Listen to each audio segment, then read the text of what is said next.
परमात्मा के चरणों में कोटि सा वंदन। राधा स्मरणीय चारों दादा गुरुदेव के चरणों में कोटि सा नमन।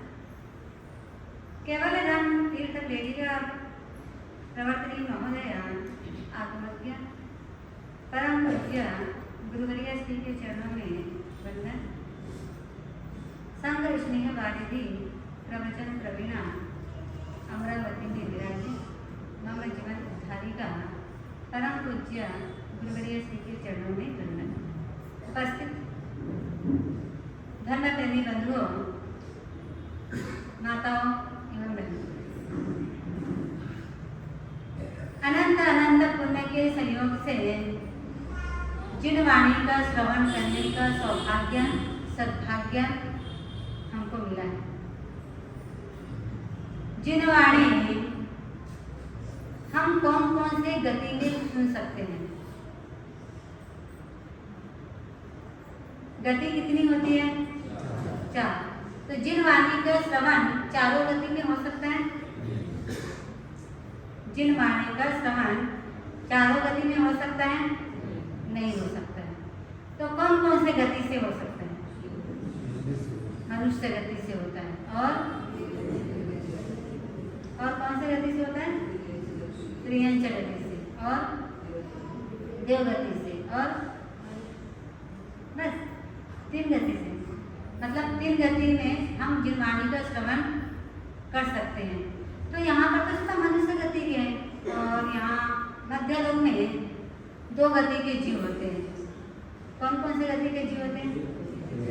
त्रियंच गति और मनुष्य गति। पर यहाँ पर त्रियंच गति के जीव क्यों नहीं है? रजी वाणी का श्रवण कर सकते हैं तो आपने कहा त्रियंच गति के जीव भी जिन वाणी का श्रवण कर सकते हैं। तो यहाँ पर त्रियंच गति के जीव होने चाहिए ना। कहाँ करते हैं? भगवान का समोसना लगता है तब। भगवान का समोसना लगता है तब 3 गति के जीव प्रभु की वाणी सुनने के लिए पहुंचते हैं। पर नरक गति के जीव, क्या उनका मन नहीं होता है? क्या उनका मन होता है कि नहीं होता है भगवान की वाणी सुनने के लिए? क्योंकि नरक गति में भी 2 प्रकार के जीव होते हैं। मिथ्या दृष्टि जीव भी होते हैं तो सम्यक दृष्टि जीव भी होते हैं। दोनों प्रकार के जीव नरक गति में होते हैं। तो क्या उन जीवों को भगवान की वाणी सुनने का मन करता है कि नहीं करता है? करता है कि नहीं करता है? शांत क्यों है? हाँ या नहीं? 2 तो जवाब है। करता है। तो वो जीव क्यों नहीं जा सकते? मिथ्या दृष्टि होते हैं, चलो उनका मन नहीं भी करता होगा भगवान की वाणी सुनने के लिए। पर नरक गति में तो संकेतधारी जीव भी होते हैं। जैसे हम कहेंगे श्रेणी महाराजा कहाँ गए? नरक गति में। क्षायिक संकेत के धनी थे और नरक गति में गए, तो क्या उनका मन नहीं करता है भगवान की वाणी सुनने का? करता है कि नहीं करता है? करता है। तो फिर वो क्यों नहीं जाते? अगर भगवान की वाणी सुनने का मन करता है और भगवान का समोसना लगा हुआ है, वहां पर 3 गति के जीव आते हैं, तो नरक गति के जीव क्यों नहीं आते? उनको से कष्टों से समय नहीं। अच्छा, उनको इतना कष्ट होता है? वो कष्ट करते हैं कि कोई कष्ट देता है? कौन देता है उनको कष्ट? अगर कष्ट देता है, कर्मों का फल उनको मिलता है तो अच्छा है ना, वहां से थोड़ा हट जाते और कष्ट से मुक्ति भी मिल जाती है। तो उनको तो समझ में जाना चाहिए। अगर कष्ट मिलता है तो जाना चाहिए कि नहीं जाना चाहिए? जाना चाहिए। पर क्यों नहीं जा पाते? क्योंकि वहां पर परमाधामी देव जाने ही नहीं देते, बंधन से बांध करके रखते हैं। जैसे मान लो कोई कैदी हो और वो कैदी कितना भी चाहे कि मुझे यहाँ से थोड़ी देर के लिए छुट्टी मिल जाए, मैं अपने परिवार से मिल करके आ जाऊँ, क्योंकि उनके मन में परिवार से मिलने के लिए इतनी इच्छा होती है, तो भी जेल वाले क्या उनको छुट्टी देते हैं? नहीं देते। यानी वो बोलेंगे मैं 2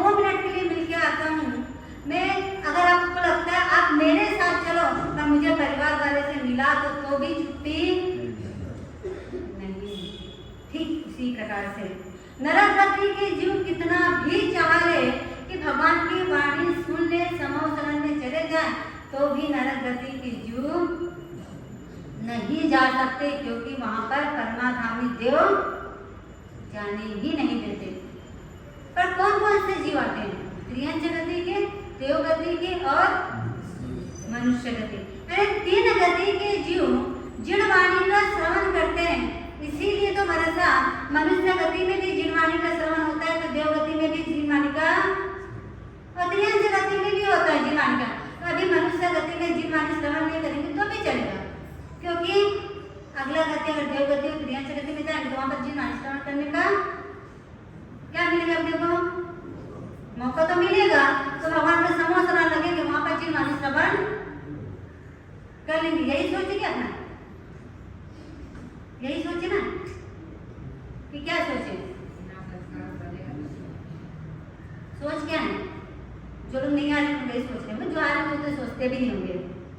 जो अपने घर में होंगे वो वही सोच रहे हैं कि जिन वाणी का श्रवण अगले गांव में करेंगे, इस गांव में करने से मतलब नहीं है। अभी तो अपने दुकान का समय हो चुका है, क्योंकि 9 बजे दुकान खुल जाता है। कौन जिन वाणी का श्रवण करे, क्योंकि अपने को पैसा कमाना अपना लक्ष्य है। अपना लक्ष्य क्या है? धन कमाना है। जिन वाणी श्रवण करना अपना लक्ष्य नहीं है। पर आज की दुनिया में भी ऐसे व्यक्ति है जो जिन वाणी का एक शब्द भी जाने नहीं देते हैं। अभी कलयुग की बात है, पद्मा बहन जो जिन वाणी का एक शब्द भी जाने नहीं देती थी, भले वो कितने भी बजे अपने घर का काम करने के लिए उठ जाती थी, पर प्रवचन का समय से 5 मिनट पूर्व वो पहुंच जाती थी। पर एक दिन ऐसी घटना उनके जीवन में घटी, वो घर का काम सुबह 4 बजे उठकर करती थी, ताकि समय से मैं जिन वाणी में प्रवचन में पहुंच जाऊं। चाहे कोई भी साधु संत आए, पर जिन वाणी की धारा अगर बहती हो तो पद्मा बहन बिना जिन वाणी सुने नहीं रहती। उनके घर से अगर 5 किलोमीटर दूर भी हो तो वो जिन वाणी श्रवण करने के लिए जाती थी। पर एक दिन 4 बजे उठ करके सारी तैयारी कर ली, बस जाने के लिए तैयार हुई। उसी बीच में उनके सासू जी ने कहा कि ये काम आपको करना है। अब घर के बड़े बोले तो क्या करना चाहिए? क्या करना चाहिए? मैं आप व्याख्यान सुन करके आती हूँ, फिर आप जो बोले वो काम कर दूंगी, ऐसा जवाब देना चाहिए ना? देना चाहिए नहीं देना चाहिए? काम तो बाद में भी हो सकता है, मैं पहले व्याख्यान सुन करके आती हूँ, फिर काम कर दूंगी। पर पद्मा में घर के बड़े थे, उनको कैसे नकार बोलूं, नहीं कैसे बोलूं, और नहीं बोलने की जगह पे वो काम में लग जाती है और जिन वाणी निकलता है।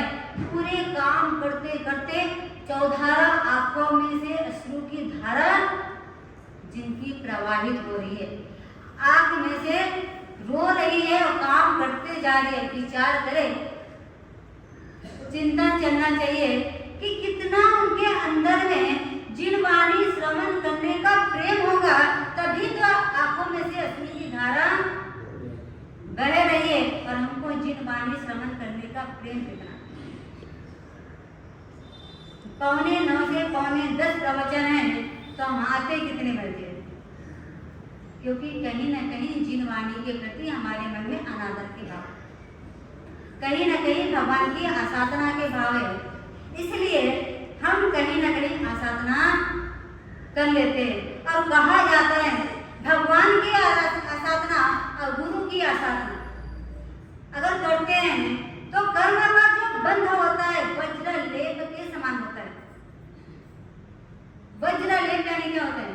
जिस कर्म को भोगे बिना छुटकारा नहीं मिलता है, इसलिए कभी भी वज्र लेप के समान कर्म का बंध नहीं होना चाहिए। तो हमको जिन वाणी का श्रवण करने का सद्भाग्य हमको मिला है, तो जिन वाणी से दूर नहीं रहना चाहिए। जितना समय, ये भी नहीं कहती कि आपको 10 मिनट समय है तो मत आओ, महर्षि ने कहा है कि पीछे पीछे 10 मिनट समय रखते हैं तो लोग आते हैं, तो महर्षि ने कहा कि पूरा सुनना चाहिए तो मेरे को 10 मिनट में बच्चा तो नहीं जाना चाहिए, ऐसा भी नहीं ना। सत्संग तो 1 घंटा करो तो भी अच्छा है, आधा घंटा करो तो भी अच्छा है, और नहीं तो 1 घड़ी करो तो भी अच्छा है, 1 मिनट करो तो भी अच्छा है, क्योंकि 1 मिनट का सत्संग भी व्यक्ति के जीवन को परिवर्तित कर देता है। कब किसके जीवन का टर्निंग पॉइंट होता है अपने को समझ में नहीं आता है।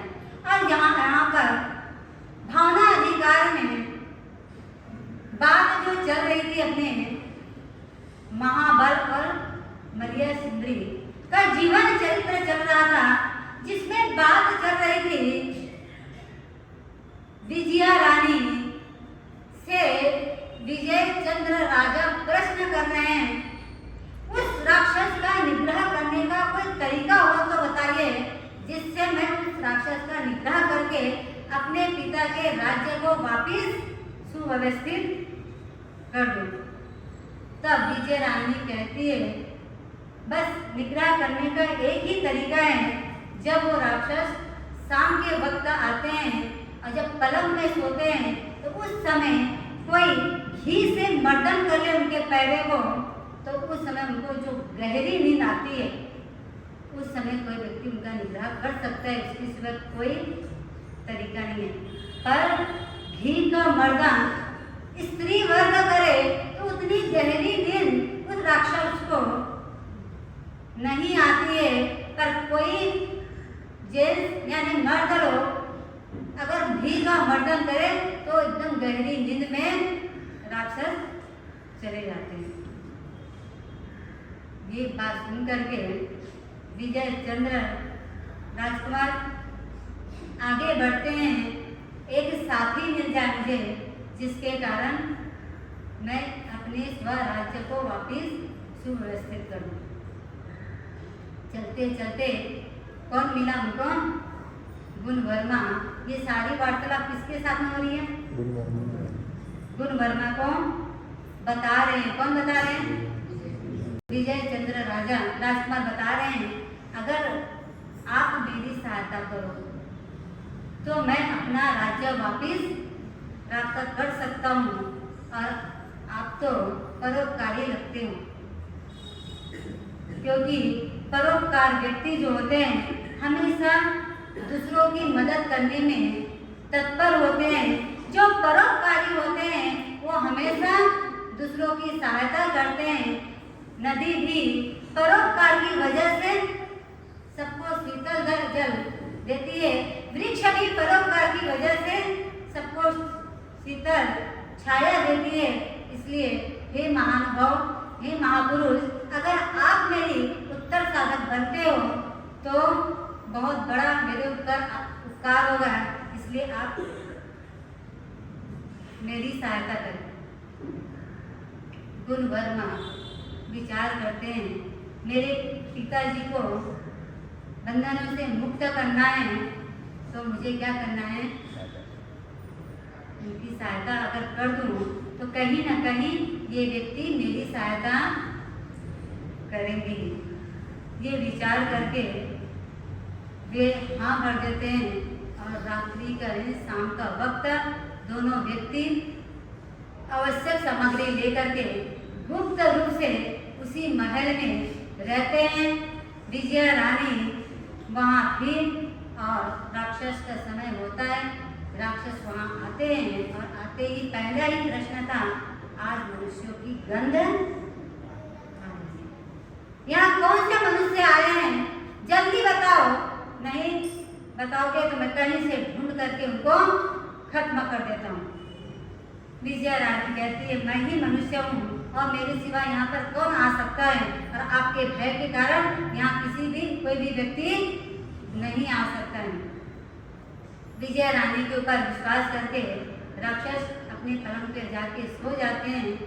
सोते हल्की नींद जैसे आती है, उसी समय गुण वर्मा स्त्री का कपड़ा पहन करके, स्त्री का वेश धारण करके घी मर्दन करने के लिए बैठते हैं। पर जैसे ही पुरुष का हाथ लगता है, राक्षस उठता है, पर झपट से गुणवर्मा मर्दन करने के लिए तैयार होते हैं। राक्षस नीचे गिरता है। बार बार उन्हें लगता है कि पुरुष आए हुए हैं या कोई ना कोई व्यक्ति है। बार बार वो उनकी नींद खुलती है। नींद खुलने में क्या गुणवर्मा को पहचान जाते हैं? गुणवर्मा का क्या होता है, क्या नहीं होता है?